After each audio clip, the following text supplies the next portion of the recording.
एक जानवर में कितने आदमी कुर्बानी कर सकते हैं? एक जानवर में, बड़े जानवर में 7 लोग कुर्बानी कर सकते हैं। एक बड़े जानवर में 7 लोग, मैक्सिमम 7 लोग। 7 से कम लोग भी कर सकते हैं, 5 लोग मिलकर एक बड़े जानवर में करने चलेगा। मैक्सिमम 7 लोग कर सकते हैं। लेकिन छोटे जानवर में कोई शिरकत नहीं कर सकता। छोटे जानवर में एक आदमी और उसकी फैमिली की तरफ से ही छोटा जानवर कर सकते हैं। इस्लाम के अंदर अगर आप कुर्बानी का गोश्त भी खा रहे हैं तो कुर्बानी का गोश्त खा के आपको शराब पीने की छूट मिल जाए, ये इस्लाम के अंदर नहीं है। दूसरे मज़ाहिब में हो सकता है, आज के दिन खूब गोश्त खाओ, खूब दारू पी लो। इस्लाम में इसकी इजाजत नहीं है। खुशी के मौके पर भी आपको अपनी हद में रहना है, अपनी औकात में रहना है, अपनी लिमिट में रहना है। खुशी के नाम पर भी आप कोई ऐसा काम नहीं कर सकते जिसकी इस्लाम में इजाजत नहीं है। मदीना में एक शादी थी, अल्लाह के प्यारे नबी भी शादी में गए हुए थे। छोटी छोटी बच्चियां अरबी जबान की नज़म पढ़ रही थी, गीत पढ़ रही थी और प्यारे नबी की तारीफ कर रही थी। अपनी उसी अरबी की नज़म में उन बच्चियों ने कहा, वफीना नबियुन यालमु मा फी गदी, हमारे बीच में एक ऐसा नबी है जो आने वाले कल की बात को जानता है, जो भविष्य की बातों को जानता है, जो फ्यूचर की बातों को जानता है। अल्लाह के प्यारे नबी के कानों में ये जुमले पड़ गए। आपने उन बच्चियों से कहा, ऐ बच्चियों, ये मत कहना, इसको दोबारा मत पढ़ना, इस लाइन को छोड़ दो, बाकी तुम पढ़ रही थी पढ़ती रहना। आपने खुशी के मौके पर भी उन बच्चियों को कोई ऐसी नात पढ़ने की, कोई ऐसी लाइन पढ़ने की परमिशन नहीं दी जो गलत हो, जो इस्लाम के अंदर जायज ना हो। इस्लाम तो वो मजहब है मेरे भाई। दुनिया के और मज़ाहिब में इंसान अगर मर गया, कहीं बैंड बाजा बजा करके उसकी अर्थी निकल रही है, कहीं सारे लोग कोई चीज पढ़ रहे हैं, या गम के नाम पर सब लोग रो रहे हैं, बड़ी बड़ी बातें कर रहे हैं। इस्लाम में गम के नाम पर भी आपको अपनी हद से निकलने की इजाजत नहीं दी गई। आपके जितने भी करीबी रिश्तेदार का इंतकाल हो जाए, बच्चे का इंतकाल हो जाए, माँ को इजाजत नहीं, बेटे का इंतकाल हो जाए, बाप को इजाजत नहीं, बीवी का इंतकाल हो जाए, शौहर को इजाजत नहीं कि वो अपने गरेबान को चाक करे, अपना कपड़ा फाड़े, अपने गाल पे थप्पड़ मारे। अल्लाह के प्यारे नबी फरमाते हैं, लैसा मिन्ना मन लतमल खुदूदा व शक्कल जुयूबा व दाब दावल जाहिलिया, वो इंसान हम में से नहीं है जो दौरे जाहिलियत की पुकार पुकारे, जो गम की हालत में अपने चेहरे पर, अपने रुखसार पर थप्पड़ मारे, जो अपने गरेबान को चाक करे। गम की हालत में भी इस्लाम में इसकी इजाजत नहीं है। हमारे नबी के ऊपर क्या गम नहीं है? हमारे नबी ने 3 बेटियों का जनाजा उठाया। 3 बेटियों का इंतकाल प्यारे नबी की जिंदगी में हुआ।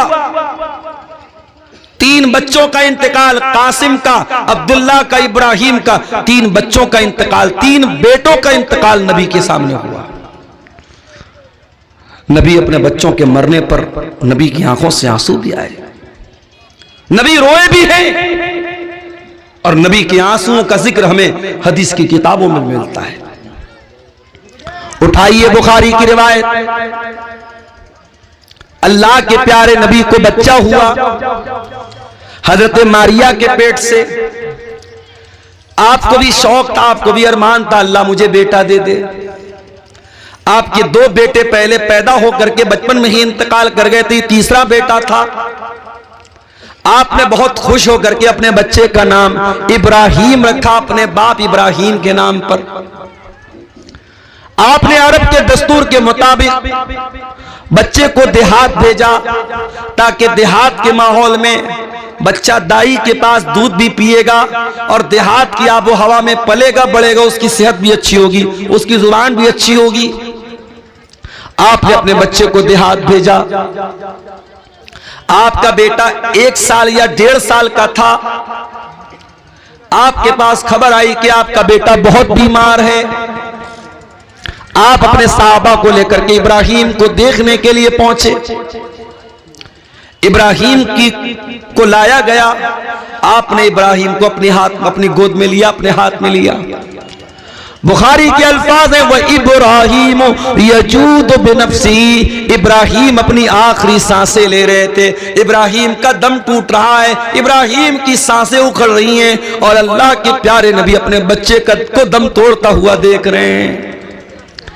अल्लाह के प्यारे नबी की आंखों से आंसू बहने लगे, आप रोने लगे। साहबे किराम ने कहा, अय अल्लाह के नबी, हम ये क्या देख रहे हैं, आप रो रहे हैं, आपकी आंखों से आंसू बह रहे हैं। आपने फरमाया, हाय मेरे सहाबा, हाज़िही रहमतुन जअलहा अल्लाहु फी कुलूबि इबादी, ऐ मेरे सहाबा, ये आंसू तो एक बाप के आंसू हैं जो अपने बेटे के लिए रो रहा है। एक बाप अपने बच्चे के ऊपर आंसू बहा रहा है। ऐ मेरे सहाबा, मेरा बच्चा दुनिया से जा रहा है, अपने बेटे को मरता हुआ देख करके एक बाप की आंखों से आंसू बह रहे हैं। उसके बाद आपने क्या फरमाया, जरा गौर करना मेरे भाइयों। आपने फरमाया, इन्नल ऐन तदमा वल क़ल्ब यहज़ुन वला नक़ूलु इल्ला मा यरज़ा रब्बुना व इन्ना बिफ़िराक़िका या इब्राहीम लमहज़ूनून। ऐ मेरे बच्चे इब्राहिम, तेरे जाने से तेरे बाप की आंखों से आंसू बह रहे हैं, तेरे बाप का दिल गमगीन है। और है मेरे बच्चे, तेरे जाने से तेरा बाप बहुत दुखी है, मगर तेरा बाप अपनी जबान से कोई ऐसी बात नहीं निकालेगा जिससे अल्लाह नाराज हो जाए। यह है इस्लाम। बेटे के इंतकाल पर भी मोहम्मद रसूलुल्लाह सल्लल्लाहु अलैहि वसल्लम ने अपनी जबान से कोई ऐसा जुमला नहीं निकाला जिससे अल्लाह नाराज हो जाए। और आगे बढ़िए, बुखारी की एक दूसरी हदीस देखिए। अल्लाह के रसूल के पास खबर आई कि आपके किसी नवासे या नवासी की तबीयत बहुत ज्यादा खराब है, आखिरी टाइम है, आपकी बेटी ने बुलवाया है कि अब्बा जान को बुला के लाओ, मेरा बेटा दुनिया से जा रहा है, मेरी बेटी बहुत बीमार है, दुनिया से जा रही है, जाओ मेरे अब्बा को बुला के लाओ। गौर करो मेरे प्यारे साथियों, अल्लाह के प्यारे नबी अपनी औलाद से बहुत मोहब्बत करते थे, और जब इंसान अपनी औलाद से मोहब्बत करता है तो नेचुरल बात है औलाद की औलाद से भी बहुत मोहब्बत करता है। अगर आपको अपनी बेटी से मोहब्बत है तो बेटी के बच्चों से, यानी अपने नवासों और अपने नवासियों से भी आपको मोहब्बत बहुत ज्यादा होगी, ये नेचुरल बात है। अल्लाह के प्यारे नबी को भी अपने नवासे से बहुत ज्यादा मोहब्बत थी, लेकिन जब बेटी का पैगाम आया, अब्बा को बुलाया जा रहा है, अल्लाह के प्यारे नबी ने बेटी के पास पैगाम भिजवाया, जाओ मेरी बेटी से कह देना, इन्ना लिल्लाहि मा आता व लहू मा अखज़ व कुल्लु शैइन इंदहू बिअजलिन मुसम्मा। जाओ मेरी बेटी को सबक दे देना, मेरी बेटी को बता देना, अल्लाह ताला के यहाँ हर चीज का टाइम मुकर्रर है, अल्लाह जो चाहे दे दे, जो चाहे ले ले, अल्लाह के फैसले के ऊपर किसी को कोई एतराज का हक हासिल नहीं है। जाओ मेरी बेटी से कह देना, अगर तेरे बच्चे का इंतकाल भी हो जाए, फल तस्बिरी वल तहतसिबी, तो ऐ रसूल की बेटी तू सब्र से काम ले लेना, तेरा बच्चा अल्लाह को प्यारा हो जाएगा। जो बच्चे बचपन में इंतकाल कर जाएं वो अपने माँ बाप की बख्शिश का जरिया बनते हैं, वो अपने माँ बाप के दर्जे की बुलंदी का जरिया बनते हैं। जाओ मेरी बेटी से कह देना, अगर तेरे बच्चे का इंतकाल हो गया तो ये तेरी बख्शिश का जरिया बनेगा, तू सब्र से काम ले लेना और तू अल्लाह से सवाब की उम्मीद रखना। नबी की बेटी ने दोबारा किसी को भेजा कि जाओ मेरे नबी, मेरे अब्बा को बुला के लाओ, मेरे बेटे की तबीयत बहुत नाजुक है, आखिरी सांसें ले रहा है। अल्लाह के प्यारे नबी अपने कुछ सहाबा को लेकर के अपनी बेटी के घर पहुंचे। सामने आपका नवासा या नवासी, किसी हदीस में नवासे का भी लफ्ज है, किसी हदीस में नवासी का भी लफ्ज है, आपका नवासा या नवासी आखिरी सांसें ले रहा है। अल्लाह के प्यारे नबी ने अपने नवासे को मरता हुआ देखा, आपकी आंखों से आंसू बहने लगे। सहाबे किराम ने कहा, अरे अल्लाह के नबी, हम आपको भी देख रहे हैं कि आप भी रो रहे हैं, आप भी ऐसे मौके पर रोने लगते हैं, आपको भी अपने आंसुओं पर कंट्रोल नहीं होता। आपने फरमाया, इन्नमा यरहमुल्लाहु मिन इबादिहिर राहिमीन, ऐ मेरे सहाबा, ये आंसू तो रहमत की निशानी है, और अल्लाह ताला अपने उन्हीं बंदों पर रहम फरमाता है जिन बंदों के दिल के अंदर अंदर रहमत पाई जाती हो, रहम पाया जाता हो। बेरहम लोगों पर अल्लाह ताला रहम नहीं करता। तो गम के मौके पर भी मेरे प्यारे साथियों, इस्लाम में कोई ऐसी हरकत करने की इजाजत नहीं है जो गलत हो, जो इस्लाम के खिलाफ हो। इस्लाम तो दीन है, इस्लाम इतना सिंपल दीन है। बच्चा पैदा हुआ, दुनिया के और मज़ाहिब में क्या होता है, बच्चा पैदा हुआ तो लोग क्या क्या करते हैं। इस्लाम कहता है बेटा पैदा हुआ तो 7वें दिन अकीका किया जाए। युज़बहुअन हो यौम साबिही, बच्चे की पैदाइश के 7वें दिन अकीका किया जाए। और मसला याद रख लो, अकीका सुन्नत यही है कि 7वें दिन किया जाए। हाँ, अगर बहुत मजबूरी है, बाप के पास पैसा नहीं है, जानवर लाने की ताकत नहीं है, या कोई बहुत बड़ा मसला है और 7वां दिन अगर क्रॉस हो गया तो फिर उसके बाद कभी भी कर सकते हो। फिर कोई जरूरी नहीं कि 14वें दिन किया जाए या 21वें दिन किया जाए। सुन्नत तो ये है, अफजल तो ये है कि 7वें दिन किया जाए। अगर 7वें दिन न हो सके तो फिर कभी भी कर सकते हैं। यह मसला याद है। बच्चा पैदा हुआ, शरीयत का हुक्म है 7वें दिन अकीका किया जाए। और बाप के पास अगर ताकत है अकीका करने की और फिर भी अकीका नहीं करता है, और बाद में मौलवी साहब से पूछता है, मौलवी साहब वलीमा हो रहा है घर में, क्या उसमें अकीका कर सकता हूं? क्या कुर्बानी कर रहा हूं बकरीद के मौके पर, क्या कुर्बानी में अकीका का भी जानवर ला सकता हूं क्या? याद रखो, अगर बच्चे की पैदाइश के 7वें दिन ताकत थी और आपने नहीं किया तो गलत किया, और इसका जवाब अल्लाह के आपको देना पड़ेगा। इसलिए कि अल्लाह के नबी फरमाते हैं, कुल्लु गुलामिन मरहूनुम बिअकीकतिही, हर बच्चा अपने अकीका की वजह से गिरवी रहता है। गिरवी का मतलब समझते हैं आप? गिरवी, मिसाल के तौर पर मैंने आपको मोबाइल गिरवी के तौर पे दिया और 10,000 रुपया आपसे मैंने उधार लिया। अब ये 10,000 रुपया जो मैंने उधार लिया है, जब तक मैं अदा नहीं करूंगा मुझे मेरा मोबाइल वापस नहीं मिलेगा। गिरवी का ये मतलब होता है। अल्लाह के नबी फरमाते हैं, कुल्लु गुलामिन मरहूनुम बिअकीकतिही, बच्चा गिरवी रहता है अपने अकीका की वजह से। जब तक उसका अकीका नहीं कर देंगे, बच्चा अपने माँ बाप की बख्शिश का जरिया नहीं बनेगा। या ये कह लीजिए कि बच्चे की तरबियत का और बच्चे के बाप होने का जो हक है वो आपका हक अधूरा माना जाएगा, और अल्लाह के आपकी पकड़ होगी कि आपके पास ताकत थी, पैसा था, रुपया था, आपने बच्चे का अकीका क्यों नहीं किया? 7वें दिन अकीका किया। और क्या करना है? वह युसम्मा, और बच्चे का नाम रखना है। और नाम भी बहुत सोच समझ के रखना है, क्योंकि नाम का असर पड़ता है इंसान की जिंदगी पर।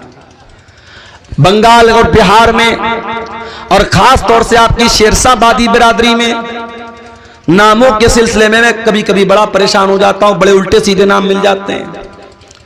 मुसलमान लड़का है और नाम बिल्कुल गैर इस्लामी या उल्टा सीधा नाम, ना अरबी में वैसा कोई नाम है ना उर्दू में वैसा कोई नाम है। नाम रखो तो एक बार किसी आलिम से मशवरा करो। एक जगह एक औरत ने अपनी बच्ची का नाम रखा अलम तरा। किसी ने पूछा, भाई तुमने ये नाम कहां से रखा? बोली कुरान में आया अलम तरा। अरे अल्लाह की बंदी, अलम तरा कुरान में तो आया, कुरान में तो इबलीस भी आया है, कुरान में तो फिरौन भी आया, कुरान में तो हामान भी आया।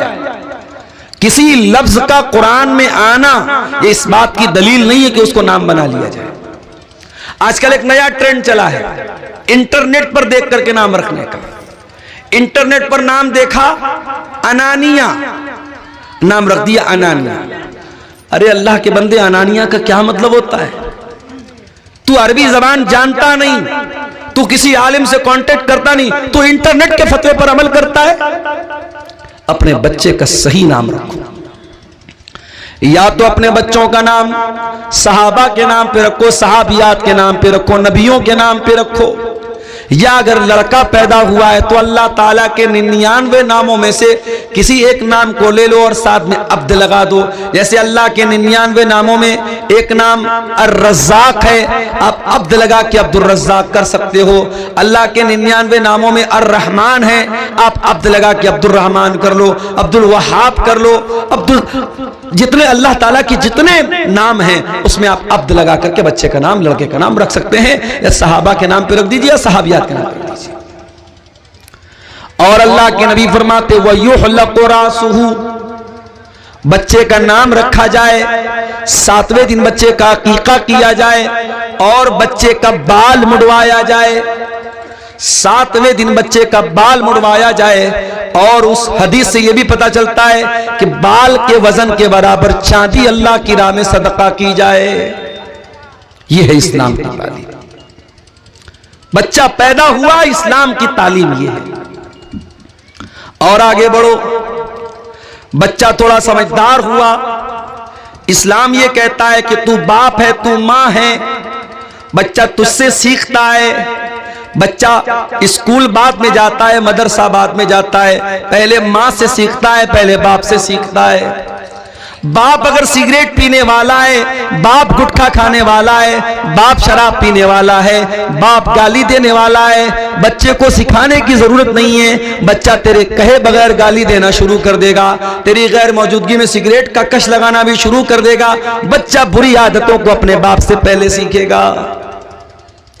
मां अगर बेहया है, मां पर्दे का ख्याल नहीं करती, मां नमाज नहीं पढ़ती, मां को जबान पर कंट्रोल नहीं है, मां शौहर की नाफरमानी करती है, मां शौहर के साथ बदतमीजी करती है, छोटी बच्ची है 4 साल की 5 साल की, अपनी मां को देख करके सब सीख रही है।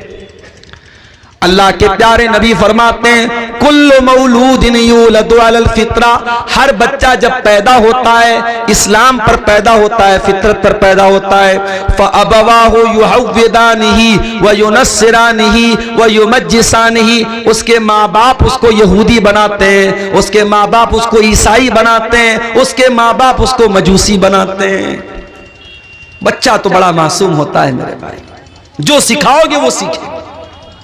अभी मुंबई में 6 साल का बच्चा, उसने 11 महीने में कुरान हिफ्ज करके रिकॉर्ड कायम किया है। अखबार की न्यूज मेरे पास मौजूद है, आप कहेंगे तो मैं आपको कटिंग दिखा दूंगा। मुंबई में अहले हदीस का बहुत बड़ा इदारा है, जामिया इस्लामिया मुंबरा। उस बच्चे ने, जो एक आलिम का लड़का है, बाप आलिम है उसके, 11 महीने में 6 साल का बच्चा कुरान पूरा याद कर लेता है। और ये कमाल उस बच्चे का भी है और ये कमाल कुरान का भी है कि अरबी जबान उसकी भाषा नहीं है, उसकी लैंग्वेज अरबी नहीं है। वो हिंदुस्तान का रहने वाला, वो इंडिया का रहने वाला, वो उर्दू बोलने वाला बच्चा है, कुरान अरबी जबान में है, उसकी लैंग्वेज नहीं है, उसके लिए विदेशी लैंग्वेज है, फॉरेन लैंग्वेज है, मगर कुरान एक गैर जबान होने के बावजूद बच्चा फौरन उसको पढ़ता है और कैच कर लेता और याद कर लेता है। ये मोजज़ा है मेरे प्यारे साथियों कुरान हकीम का।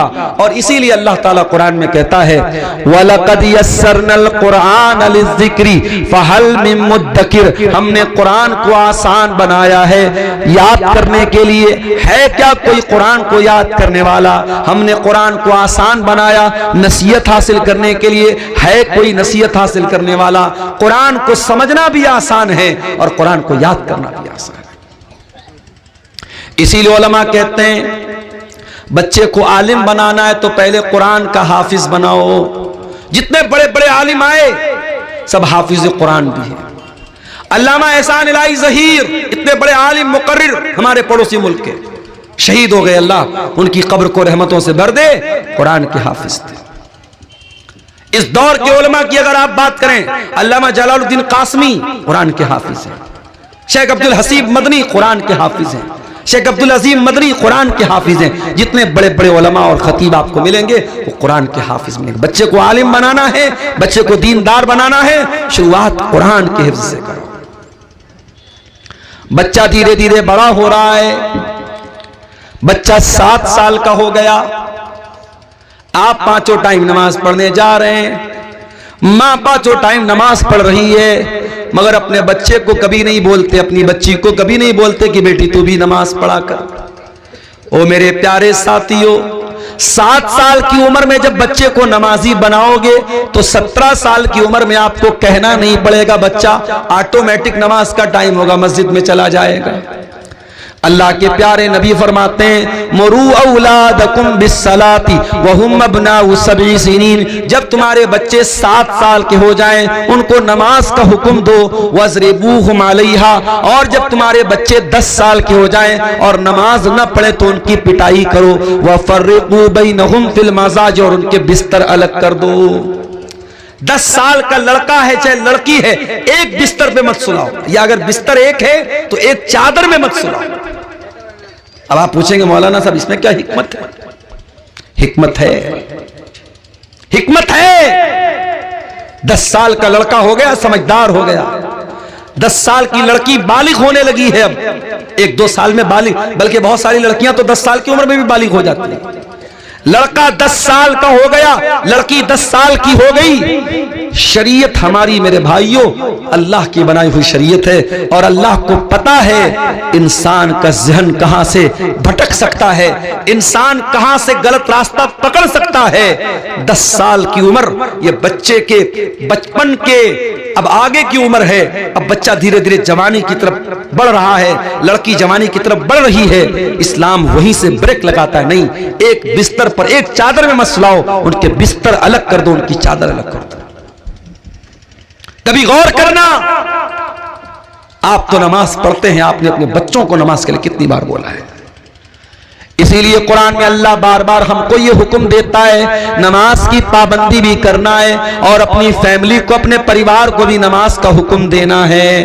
हजरत इस्माइल के बारे में अल्लाह कुरान में कहता है, वकान यामुरु अहलहु बिस्सलाह, इस्माइल अपने घर वालों को नमाज का हुक्म दिया करते थे।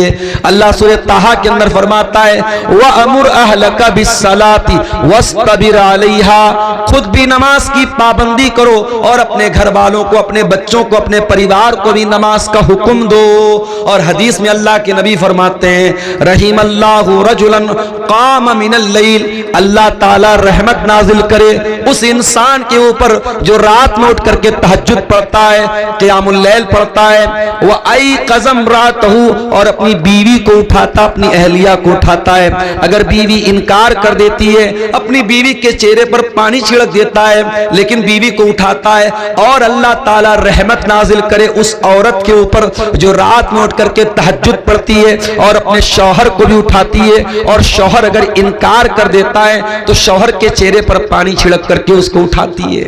परिवार हो तो ऐसा हो, जोड़ी हो तो ऐसी हो, फैमिली हो तो ऐसी हो कि मर्द और औरत, मियां और बीवी, पति और पत्नी एक दूसरे के दीन के सिलसिले में मददगार बने, एक दूसरे के दीन की मदद करें। अगर बाप से गलती हो रही है तो बेटा अपने बाप को होशियार करे, बेटा गलती कर रहा है तो बाप अपने बेटे को डांटे। परिवार ऐसा होना चाहिए मेरे भाई। हजरत उमर बिन अब्दुल अजीज को देखो, कौन है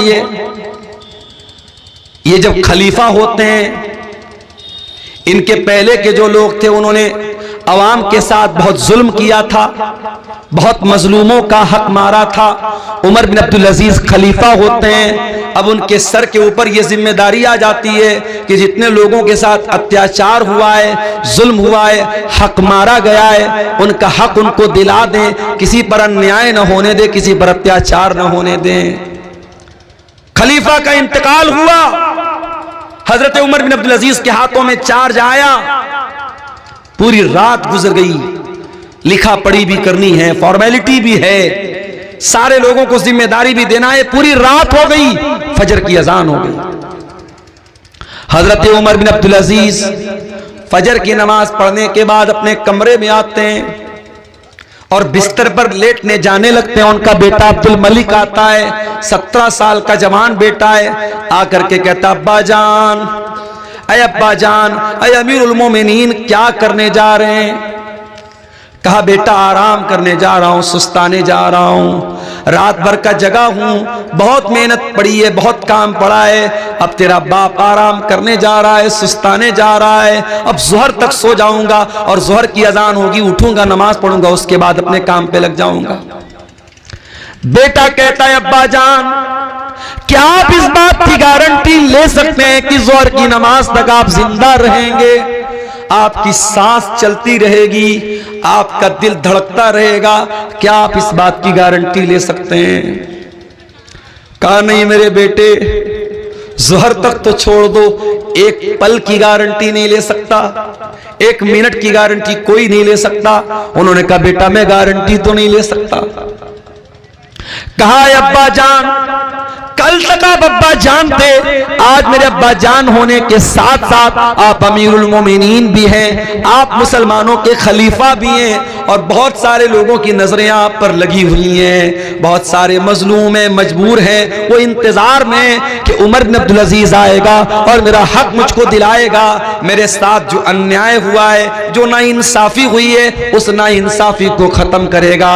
अय अब्बा जान, आप बिस्तर पे सोने जा रहे हैं, अल्लाह न करे आपको मौत आ गई और आप अल्लाह को प्यारे हो गए, आप अल्लाह को क्या जवाब देंगे? अल्लाह पूछेगा, अय उमर बिन अब्दुल अजीज, तेरे दौर में तेरे खलीफा बनने के बाद कितने लोग तेरा इंतजार कर रहे थे और तू आराम से बिस्तर पे सो रहा था, अब्बा जान आप क्या जवाब देंगे? हजरत उमर बिन अब्दुल अजीज की आंखों में आंसू आ गए। कहा है मेरे बच्चे करीब आ जा, बेटे को करीब करके सीने से लगाया, कहा अल्हम्दुलिल्लाहिल्लज़ी अखरज मिन सुल्बी मन युईनुनी अला दीनी, आय अल्लाह तेरा शुक्र है तूने ऐसा बेटा दिया है जो दीन के मामले में अपने बाप की मदद कर रहा है।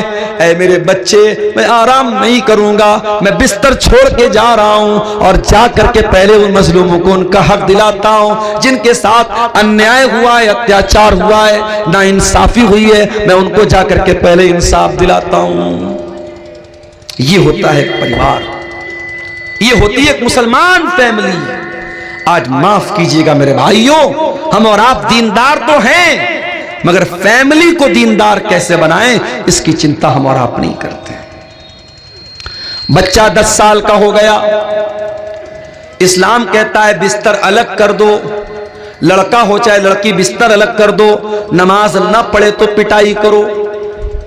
लड़की बालिग हो गई, अब रोजा उसके ऊपर फर्ज हो गया, अब रमजान का महीना है तो माँ को ये नहीं लगना चाहिए अभी तो मेरी बेटी 12 साल की है, अभी तो गर्मी का रोजा है, बहुत परेशानी होगी। लड़की बालिग हो गई, लड़का बालिग हो गया, अब नमाज फर्ज है उसके ऊपर, अब रोजा फर्ज है उसके ऊपर, अब उसके ऊपर ये कह करके उम्र बहुत कम है, तरस खाने की जरूरत नहीं है। ठीक है गर्मी ज्यादा लग रही है, उसको आप कोई इंतजाम कीजिए, लेकिन आप अपने बच्चों और बच्चियों को जब बालिग हो जाएं उनको रोजा नमाज की पाबंदी करवाइए। और लड़की जब बालिग हो जाए, जब घर से वो निकले तो पाबंदी इस बात की कीजिए कि लड़की पर्दे में निकले, लड़की नकाब में निकले, लड़की बेपर्दा होकर के ना निकले।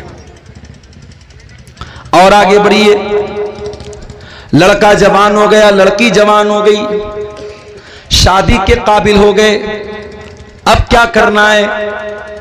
आपकी लड़की के लिए कोई रिश्ता आया, लड़का अच्छा है, दीनदार है, नेक है, मगर ज्यादा पैसा कमाने वाला नहीं है। आपको क्या लगता है अगर मैं करोड़पति हूं तो मेरा दामाद भी करोड़पति होना चाहिए? अगर मेरे पास इतनी जमीनों जायदाद है, मेरी बेटी भी जमीनों जायदाद वाले घर में जानी चाहिए, चाहे उस घर में दीन नाम की कोई चीज ना हो, इस्लाम नाम की कोई चीज ना हो, कुरान नाम की कोई चीज ना हो, मगर मेरी बेटी महल में जानी चाहिए, मेरी बेटी गरीब घर में नहीं जानी चाहिए। कान खोल करके सुन लो मेरे प्यारे साथियों, अगर ये सोच आपकी है तो सोच बदल लो। अल्लाह के प्यारे नबी फरमाते हैं, इज़ा खतब इलैकुम मिम्मन तरदौन दीनहु व खुल्क़हु, जब तुम्हारी लड़की के लिए ऐसा रिश्ता आए, लड़का दीनदार है, लड़का बाखलाक है, फज़व्विजूहु, तो अपनी लड़कियों की शादी ऐसे लड़कों से कर दिया करो। इल्ला तफ़अलू, अगर तुम ऐसा नहीं करोगे, तकुन फितनतुन फिल अर्ज़ि, तो जमीन में फसाद फैल जाएगा, फितना फैल जाएगा, बिगाड़ फैल जाएगा। आपके बिहार में तो फिर भी गनीमत है। मेरा एक प्रोग्राम हुआ था महाराष्ट्र में, एक जगह पड़ती है आकोट, महाराष्ट्र में एक जगह है आकोट, वहां लड़के लड़कियां 30-30 साल के 35-35 साल के हो गए, शादी नहीं हो रही। क्यों साहब? गवर्नमेंट जॉब होनी चाहिए, सरकारी नौकरी होनी चाहिए। अब सरकारी नौकरी को इतनी आसान तो नहीं है भाई, इतनी आसानी से तो सरकारी नौकरी नहीं मिलने वाली। अब लड़के को सरकारी नौकरी नहीं मिल रही है तो शादी नहीं हो रही। कान खोल करके सुन लो, औलाद के साथ ये जुल्म बंद करो या न्याय बंद करो। औलाद जब शादी के काबिल हो जाए, चाहे लड़का हो चाहे लड़की, उसकी शादी करो और जमीन जायदाद सब यही रह जाएगा। अगर आपने अपने लड़की के लिए दीनदार दामाद नहीं देखा, पैसा देखा, जमीन देखी, जायदाद देखी, कल आपको पछताना पड़ेगा। आपको जमीन तो मिल जाएगी, जायदाद तो मिल जाएगी, मगर आपकी बेटी जब रातों को रोएगी और कहेगी अल्लाह मेरे माँ बाप ने मुझे फंसा दिया इस जालिम के साथ मेरा निकाह करके, उस वक्त आप अल्लाह को क्या जवाब देंगे? ये सोचना। दीन को तरजीह दो मेरे भाइयों, और शादी में जल्दी करो, शादी में ताखिर मत करो। अगर आप लड़के की शादी कर रहे हैं, बहू लाना चाहते हैं, कैसी बहू लाएंगे? अल्लाह के प्यारे नबी फरमाते हैं तुनकहुल मरातुल अर्बईन, औरत की शादी होती है तो 4 चीजें औरत के अंदर देखी जाती हैं। लिमालिहा वले हसबिहा वले जमालिहा वले दीनिहा, औरत का पैसा देखा जाता है, औरत की खूबसूरती देखी जाती है, औरत का खानदान देखा जाता है और औरत की दीनदारी देखी जाती है। आपने फरमाया फज़फर बिज़ाति दीन, तुम दीनदार औरत को अपने घर में लेके आ जाओ, कामयाब हो जाओगे। तुम्हारे घर में दीनदार बहू आएगी, रोजा नमाज करने वाली बहू आएगी, पर्दा करने वाली बहू आएगी, दीन सीखने वाली सिखाने वाली बहू आएगी, आपके पूरे घर को दीनदार बना देगी। और आपने खूबसूरती देखी, रुपया पैसा देखा, खानदान देखा और दीनदारी को नहीं देखा, तरीबती यदा का, तो आपके हाथ खाक में मिल जाएंगे, आप बर्बाद हो जाएंगे, मिट्टी में मिल जाएंगे। कामयाब होना है तो दीनदार औरत को मेरे भाइयों बहू बना करके। और आगे बढ़िए, लड़के लड़की की शादी हो गई, पति पत्नी के बंधन में बंध गए।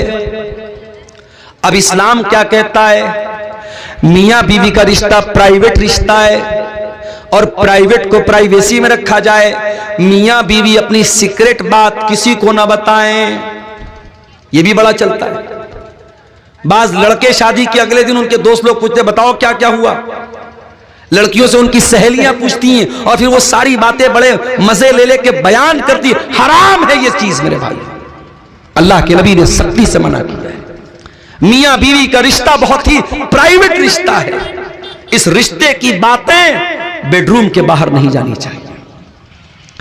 इसीलिए अल्लाह ताला कुरान में कहता है हुन्ना लिबासुल लकुम व अंतुम लिबासुल लहुन्ना, तुम अपनी बीवियों के लिए लिबास हो, तुम्हारी बीवियां तुम्हारे लिए लिबास हैं। लिबास जो होता है ना, एक तो लिबास ऊपर से इंसान पहनता है और एक लिबास वो होता है जो इंसान की बॉडी के साथ अटैच होता है। इंसान बनियाइन पहने हुए है, अब बनियाइन एक प्राइवेट चीज है, तो अल्लाह ताला ने कहा कि मियां बीवी एक दूसरे के लिए लिबास है। अब लिबास में प्राइवेसी भी आ गई और लिबास में खूबसूरती भी आ गई, यानी शौहर की जिंदगी में बीवी खूबसूरती बन के आती है, बीवी की जिंदगी में शौहर खूबसूरती बन के आता है और दोनों एक दूसरे के लिए प्राइवेसी होते हैं, एक दूसरे का राज बन जाते हैं, एक दूसरे के राज की हिफाजत करते हैं। और आगे बढ़िए, शादी हो गई, जिंदगी की गाड़ी आगे बढ़ रही है। अब ऐसा तो नहीं है कि शौहर की हर बात बीवी को अच्छी लगेगी, बीवी की हर बात शौहर को अच्छी लगेगी। कभी तो झगड़ा होगा, कभी तो मसला होगा। कुरान कहता अगर कभी मसला हो जाए फ़इज़ूहुन्ना, तो ऐ शौहरो तुम अपनी बीवी को समझाओ, अगर समझ जाए तो अच्छी बात है। वहजुरूहुन्ना फिल मज़ाज, अगर बातचीत से नहीं समझ पा रही हैं, फिर भी नाफरमानी कर रही हैं, फिर भी बदतमीजी कर रही हैं, फिर भी बदज़बानी कर रही हैं, तो कुरान कहता है बिस्तर अलग कर दो। अगर बिस्तर अलग करने से भी मामला हल नहीं हो रहा है तो कुरान कहता है वज़रिबूहुन्ना, हल्की मार उनको मार सकते हो, हल्की चपट लगा सकते हो, हल्की मार मार सकते हो। इस्लाम ये नहीं कह रहा है अगर बीवी ने खाने में नमक तेज कर दिया तो तलाक दे दो, बीवी ने कपड़े पर प्रेस किया, कपड़ा जल गया तो तलाक दे दो। आज इस्लाम के दुश्मनों को मसाला हमने दिया है। कल बनारस में मेरी तकरीर थी और टॉपिक यही था मेरा कि इस्लाम औरतों के लिए दीन रहमत है। उस तकरीर में मैंने कहा था कि आज मुसलमान की हरकतों की वजह से इस्लाम बदनाम होता है। जाओ कुरान की कोई एक आयत लाके दिखा दो, नबी की कोई एक हदीस लाके दिखा दो जिससे यह साबित होता हो कि तलाक तलाक तलाक कह देने से तलाक हो जाता है। खिलवाड़ बना के रखा, तमाशा बना के रखा, इतना मजबूत रिश्ता, उसको बस तलाक तलाक तलाक बोल दिया, खत्म हो गया। शौहर शराब पी करके आया, खाना खाने लगा, नमक तेज है, मसाला तेज है, जा मैं तुझको तलाक देता हूं, तलाक तलाक तलाक हो गई तलाक। तलाक कोई खिलवाड़ नहीं है मेरे भाई। तलाक का पूरा एक तरीका है, पूरा एक प्रोसेस है। और तलाक के पहले इस्लाम ये कहता है पहले समझा लो, पहले बिस्तर अलग कर दो, अगर जरूरत पड़े तो हल्की मार भी मार लो। अगर इन सबसे भी मसला हल ना बने, मसला हल ना हो, तो कुरान कहता है फबासू हकमम मिन अहलिही व हकमम मिन अहलिहा। लड़के के घर वालों से किसी एक को पंच बना लो, लड़की के घर वालों में से किसी एक को पंच बना लो, और दोनों पंच मिलकर के गौर करें और रिश्ते को बचाने की कोशिश करें। जब ये सारे प्रयास, ये सारी कोशिशें जब विफल हो जाएं, नाकाम हो जाएं, तब इस्लाम कहता है अब तुम तलाक दे सकते हो। और तलाक एक बार में नहीं देना है, अत-तलाक़ मर्रतान, एक बार नहीं 2 बार तुम तलाक दे सकते हो, 2 बार तुम तलाक दे सकते हो। 2 बार तलाक देने के बाद दोबारा बीवी को बीवी बना करके रखने का तुम्हें परमिशन है, इजाजत है। लेकिन दूसरी तलाक के बाद जब तीसरी तलाक का नंबर आएगा, उसके बाद अब रुजू करने की, अब दोबारा उसको बीवी की हैसियत से अपने घर में रखने की परमिशन नहीं है, इजाजत नहीं है। फरमाया अत-तलाक़ मर्रतान, 2 मरतबा तो तलाक दे करके तुम बीवी को रख सकते हो। उसके बाद क्या होगा? फ़इम्साकुम बिमारूफिन औ तसरीहुम बिइहसान। अब तीसरी मर्तबा या तो बीवी को रखना है या छोड़ देना है, तीसरी मर्तबा फिर आपको दोबारा चांस नहीं मिलेगा। इस्लाम यह भी कहता है अगर कोई शौहर बीवी का हक अदा नहीं कर पा रहा है किसी भी तरीके से, अगर शौहर जिस्मानी एतबार से बीवी का हक अदा नहीं कर पा रहा है, या शौहर के पास इतना माल नहीं है कि बीवी का हक अदा कर सके, तो अब ऐसी हालत में शौहर तलाक भी नहीं दे रहा है और बीवी का हक भी अदा नहीं कर रहा है, बीवी क्या करे? इस्लाम में उसका भी ऑप्शन मौजूद है। अगर शौहर बीवी का हक अदा नहीं कर रहा है या बीवी शौहर से खुश नहीं है, बीवी शौहर के साथ रहना नहीं चाहती है, इस्लाम कहता है बीवी खुला ले सकती है। एक सहाबी की बीवी अल्लाह के नबी के पास आई, हजरत साबित बिन कैस की बीवी। कहा अल्लाह के नबी, मैं साबित के बारे में कोई गलत बात नहीं बोलना चाहती, बस मैं इतना कहना चाहूंगी, मैं शौहर की शिकवा शिकायत नहीं करना चाहती हूं, मैं उनके साथ रहना ही नहीं चाहती हूं। बीवी आकर के कह रही कि अल्लाह के रसूल, मैं अपने शौहर के साथ रहना नहीं चाहती हूं। अल्लाह के नबी ने फरमाया कि तुमने मेहर में जो बाग लिया था वो बाग तुमको वापस करना पड़ेगा, रिटर्न करना पड़ेगा। उन्होंने कहा ठीक है मैं रिटर्न करती हूं। अल्लाह के नबी ने बाग शौहर को रिटर्न करवाया और उसके बाद खुला हो गया, निकाह को खत्म करा दिया। एक हैज की इद्दत गुजारने के बाद बीवी कहीं और निकाह कर सकती है। इस्लाम में इसका भी ऑप्शन मौजूद है। इस्लाम में हर प्रॉब्लम का सॉल्यूशन मौजूद है मेरे भाई।